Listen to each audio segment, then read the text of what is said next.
Hello दोस्तों, advance जावा tutorial series में आपका स्वागत है। आज हम लोग देखने वाले हैं जेएसपी के अंदर फाइल अपलोड ऑपरेशन। जब भी आप जेएसपी पे प्रोजेक्ट बनाते हैं ना, तो वहां पर फाइल अपलोड कराना आपको होता है, जिससे हम किसी की प्रोफाइल फोटो या कोई भी चीज अपलोड करा सके सर्वर पे और उसको हम फिर शो करा सकें एज पर रिक्वायरमेंट। तो आइए आज मैं आपको दिखाने वाला हूँ कि फाइल अपलोड ऑपरेशन को जेएसपी में आप किस तरीके से कर सकते हैं। तो ये मैंने अपाचे टॉमकैट को इंस्टॉल कर रखा है और अपाचे टॉमकैट की सर्विसेज ऑन है, आप यहाँ पे देख सकते हैं। अब यहाँ पे देखिए, आपको पता है कि दो तीन बातों को ध्यान रखना पड़ेगा।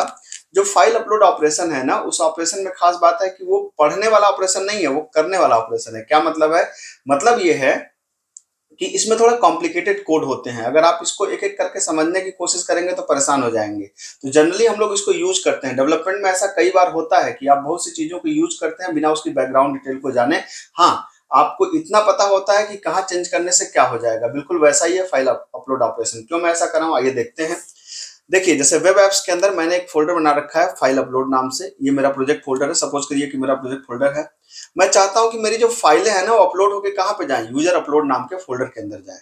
ठीक है, तो यूएसआर अपलोड करके मैंने यहाँ पे एक फोल्डर बना रखा है, आप देख सकते हैं। इसके अंदर मेरी फाइलें अपलोड होकर जाएंगी और मेरे पास दो फाइलें बनी है, टेस्ट है, एक अपलोड रिस्पॉन्स करके है। ठीक है, अब इन दोनों को जरा हम लोग देखते हैं कि कोड क्या लिखा हुआ है। आप देख सकते हैं, एक है टेस्ट और एक है क्या, अपलोड रिस्पॉन्स, और यहाँ पे यूजर अपलोड नाम का फोल्डर है। टेस्ट के अंदर कुछ भी खास बात नहीं है। आप अगर इसको ध्यान से देखें तो यहाँ पर कुछ भी ऐसी खास बात नहीं है। इसके अंदर क्या है, अगर आप इसके कोड को ध्यान से देखें तो यहाँ पर सिंपल एक फॉर्म है। ठीक है, आप यहाँ पे देख सकते हैं कि यहाँ पर सिंपल एक फॉर्म है। एक्शन है अपलोड रिस्पॉन्स डॉट जेएसपी, मतलब ये वाली जो फाइल है ना, ये अपलोड रिस्पॉन्स डॉट जेएसपी हमारी एक्शन फाइल है। मेथड हमेशा पोस्ट होगा, याद रखिए। जब भी हम अपलोड की बात करते हैं ना, तो मेथड हमेशा पोस्ट होता है, गेट से कभी अपलोड नहीं होता। और ईएनसी टाइप, इंक्रिप्शन टाइप हमेशा मल्टी पार्ट फॉर्म डेटा होगा, याद रखिएगा। जब भी किसी फाइल अपलोड के ऑपरेशन को परफॉर्म करते हैं ना, तो यहाँ पर मेथड हमने रखा है पोस्ट और ENC type multiform form data, ये जरूर रखेंगे, याद रखिएगा, ये रखना बहुत जरूरी है। और फॉर्म का नाम हमने दे रखा है फॉर्म 1 और आईडी भी दे रखा है फॉर्म 1। ठीक है, तो ये दोनों को दे रखा है, नाम आईडी आपको पता ही है। बाकी हमने यहाँ पे एक मैसेज दिया, please select file for upload, और यहाँ पे इनपुट टाइप फाइल दे दिया है, जिसका टाइप भी फाइल है और इसका आईडी भी फाइल है, मतलब इसका नाम भी फाइल है। ठीक है, बाकी हमारे पास एक सर्वर साइड सबमिट बटन है, जिसपे सबमिट करने से चीजें अपलोड होंगी। ठीक है, अब मेन बात वो आती है जो मैं आपको समझाने की कोशिश कर रहा था। ये कोड मैं आपको डिस्क्रिप्शन में इस कोड का लिंक दे दूंगा, क्योंकि फिर इस कोड को मैं मैनुअल, जनरली मैं क्या होता है कि कोड को मैनुअल लिखता हूँ। यहाँ पे मैं कोड को मैनुअल क्यों नहीं लिख रहा हूँ, अब आपको इसको देखकर, अपलोड रिस्पॉन्स को देख के आपको बात समझ में आएगी मैं मैनुअल क्यों नहीं लिख रहा हूँ। तो भाई साहब, ये है उसकी सर्वर साइड कोड।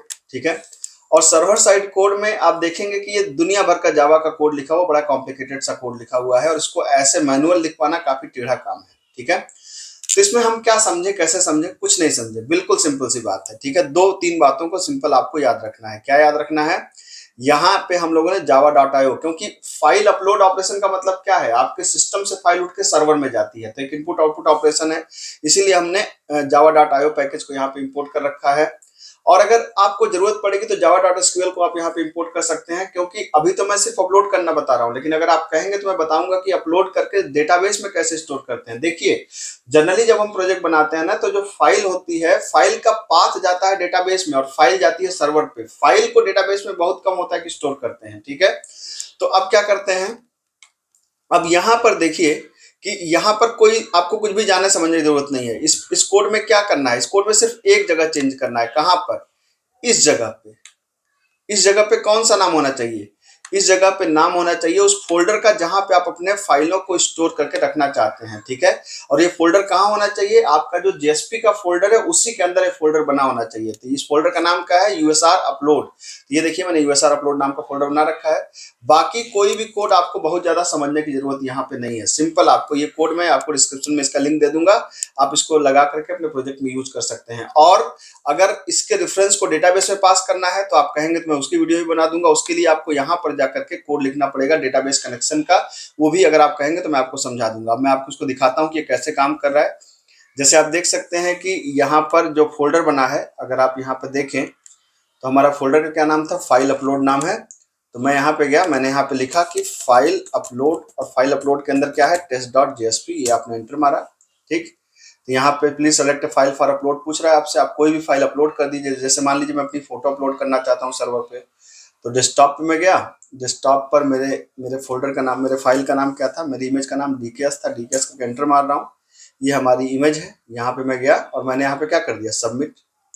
ठीक है, यहाँ देखिए you have successfully uploaded the file, यहाँ पे मैसेज आ गया। अगर अब आप देखेंगे तो अभी तक अगर आपने देखा कि यहाँ पर यूजर अपलोड करके यहाँ पे क्या है, एक फोल्डर है। इस फोल्डर पे जब आप डबल क्लिक करेंगे तो अब वो फाइल आपके सिस्टम में आकर के क्या हो गई होगी, अपलोड हो गई होगी। ठीक है, और अगर आप इसको प्रोजेक्ट में यूज करना चाहते हैं तो आप कैसे यूज करेंगे, प्रोजेक्ट में इसको यूज करने के लिए आपको इसके पाथ को डेटाबेस में स्टोर करना पड़ेगा, और जब पाथ को डेटाबेस में स्टोर करके फिर से उसको रिट्रीव करना पड़ेगा। अगर आप कहेंगे तो मैं उसकी वीडियो बना दूंगा।